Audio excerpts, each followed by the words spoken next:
November পর্যন্ত পোশাক রপ্তানির সার্বিক প্রবৃদ্ধি 6.5%। আগামীতে রেকর্ড আয়ের প্রত্যাশা রপ্তানিকারকদের। গত বছরের আগের বছরের নভেম্বরের সাথে যদি আপনি কম্পেয়ার করেন এই বছরের নভেম্বরের সাথে, তাহলে সেটা আছে আপনার 10% গ্রোথ। এই ক্রিসমাস বা নিউ ইয়ার্সে not necessarily always fashion item বিক্রি হয়, এখানে কিছু বেসিক আইটেমও বিক্রি হয়। রাজস্ব সংগ্রহে আগের রেকর্ড ভাঙল চট্টগ্রাম কাস্টম হাউস। ডিসেম্বর পর্যন্ত আদায় প্রায় 35,000 কোটি টাকা। ডিসেম্বরের ট্রেন্ডটা আমাদের রেভিনিউ যে আছে সেটা আমাদের ভালো দেখছি, বা আশা করি এইভাবে যদি চলতে থাকে তাহলে আমরা তো টার্গেটের কাছাকাছি যেতে পারবো।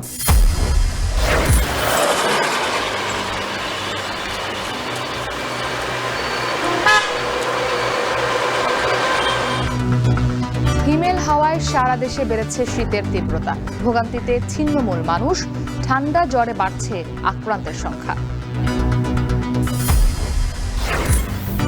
এবং বছর জুড়ে ব্যস্ত ক্রিকেট সূচি থাকছে টাইগারদের। চ্যাম্পিয়ন্স ট্রফির পাশাপাশি ভারত সহ 7 দেশের সাথে খেলবে সিরিজ।